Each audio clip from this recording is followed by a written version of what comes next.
Hi friends, doctor Murthy plant వరల్డ్కి స్వాగతం. ఈ వీడియోలో మనకి ఒక ప్రత్యేకమైన మొక్క గురించి తెలుసుకుందాం. తెలంగాణ ప్రాంతానికి సంబంధించి సాంస్కృతిక పరంగా, ఔషధ పరంగా మంచి ఒక విశిష్టమైన మొక్క గురించి తెలుసుకోబోతున్నాం. ఈ మొక్క పేరు గునుగు. మనకందరికీ తెలుసు, తెలంగాణ ప్రాంతంలో గునుగు అనేది మంచి సాంస్కృతిక పరంగా మంచి ప్రాముఖ్యత కలిగినటువంటి ఒక మొక్క. చూడండి, దీన్ని కాక్ కోమ్ అని పిలుస్తారు. కాక్ కోమ్ లాగా ఉంటుంది. మరి వూల్ ఫ్లవర్ అని కూడా పిలుస్తారు మామూలు లోకల్ భాషలో. బొటానికల్ పరిభాషలో వచ్చేసి దీనిని సెలోషియా అర్జెన్సియా అని పిలుస్తారు. అమరాంతేసి కుటుంబానికి చెందినటువంటి మొక్క. బొటానికల్ పరిభాషలో అమరాంతేసి కుటుంబానికి చెందినటువంటి సిగ్నేచర్ చూడవచ్చు. అంతేకాకుండా ఈ మొక్కను గునుగును మనం జనరల్గా ప్రాశస్తంలో ఉంటుంది. అందరికీ తెలుసు, సుపరిచితం. తెలంగాణ రాష్ట్రంలో ఉన్న ప్రతి ఒక్కరికి చిన్న పెద్ద అందరికీ తెలిసినటువంటి మొక్క గునుగు మొక్క. అంతేకాకుండా ఈ గునుగు సాంస్కృతిక పరంగా చాలా గొప్ప గుణాలు కలిగి ఉంటుంది. ఎందుకంటే తెలంగాణ ప్రాంతంలో దేవీ నవరాత్రులు, దసరా కాలంలో బతుకమ్మ సెలబ్రేషన్లో దీనిని చక్కగా తంగేడుతో పాటు కలిపి దొంతులుగా పేర్చి వీటిని పూజించడం జరుగుతూ ఉంటుంది.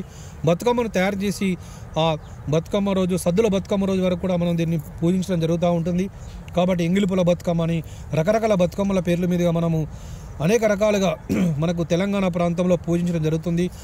తంగేడుతో పాటు గునుగు లేని మనం బతుకమ్మను ఊహించలేము. కాబట్టి తెలంగాణ పరంగా మనం ఇది చాలా గొప్పగా మనం వాడుకోవచ్చు. ఈ రకంగా తెలంగాణ రాష్ట్రంలో మనం బతుకమ్మ సెలబ్రేషన్లో ఇది వాడతాము. అంతేకాకుండా ఇందులో ఫైటోకెమిస్ట్రీ పరంగా phenolic compounds, isophenolic compounds, isoflavonoids, phenolic compounds ఉంటాయి. దీనిలో ఉన్నటువంటి ఆకులు యాంటీ డయాబెటిక్ మరియు మనకి యాంటీ పారాసైటిక్గా పనిచేస్తూ ఉంటాయి. వీటిని మనకు స్కాబిస్ నివారణలో వాడతాము. స్కాబిస్ ఈ పత్రాను, ఆకుల యొక్క రసాన్ని స్కేబిస్ నివారణలో వాడతారు. అనేక రకాల చర్మ వ్యాధుల నివారణలో వాడతారు. అంతేకాకుండా ఇందులోని గింజలను తీసుకొని వీటిని బీపీ మరియు డయాబెటిక్ నివారణలో వాడతారు. అంతేకాకుండా వీటిని యాంటీ మలేరియల్ యాక్టివిటీ కూడా ఉంది. ఇలాంటి అనేక రకాల ఔషధ గుణాల మొక్క సాంస్కృతిక పరంగా కూడా మన తెలంగాణ ప్రాంతానికి ఒక గొప్పటి వరం. అంతేకాకుండా పర్యావరణ పరంగా ఇవి పాలినేటర్స్ను ఆకర్షిస్తాయి. అంటే ముఖ్యంగా పక్షులను మరియు కీటకాలను ఇవి ఆకర్షించడం ద్వారా వాటి యొక్క పరపర సంపర్కానికి కూడా ఉపయోగపడతాయి. బొటానికల్ స్టూడెంట్స్కు స్పెసిమెన్గా కూడా ఉపయోగపడుతుంది. ముఖ్యంగా చూసినట్లయితే ఇకలాజికల్ పరంగా, పర్యావరణ పరంగా చూసినట్లయితే జాగ్రఫికల్గా ఇది తెలంగాణ ప్రాంతంలో ఎక్కువగా ఉంటుంది. కాబట్టి తెలంగాణ సిగ్నేచర్, దక్కన్ పీఠభూమి, డెక్కన్ ప్లాట్ సిగ్నేచర్గా కూడా ఈ గునుగు పూను మనం చెప్పుకోవచ్చు. సెలోషియా అర్జెన్సియా అమరాంతేస్ కుటుంబానికి చెందినటువంటి కాక్ కోమ్ లేదా వూల్ ఫ్లవర్ ప్లాంట్. అంతేకాకుండా ఈ మధ్యకాలంలో తంగేడుతో పాటుగా ఉండేటువంటి ఈ గునుగు పూలు కొంచెం కనుమరుగైపోవడం శోచనీయం.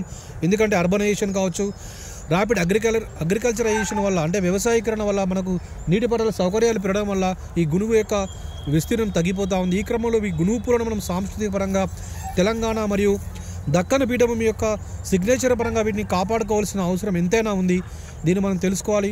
బాటనీ విద్యార్థులు కానీ, సైంటిస్టులు కానీ, తెలంగాణ ప్రజానీకం మరియు తెలుగువారు ఎక్కడన్నా కూడా, తెలంగాణ ఆంధ్రాని కాకుండా తెలుగువారు ఎక్కడన్నా కూడా సాంస్కృతిక పరంగా మనకు బతుకమ్మ పండుగలో వాడే తంగేడుతో పాటుగా గునుగు అనేది చాలా ప్రశస్తమైనది.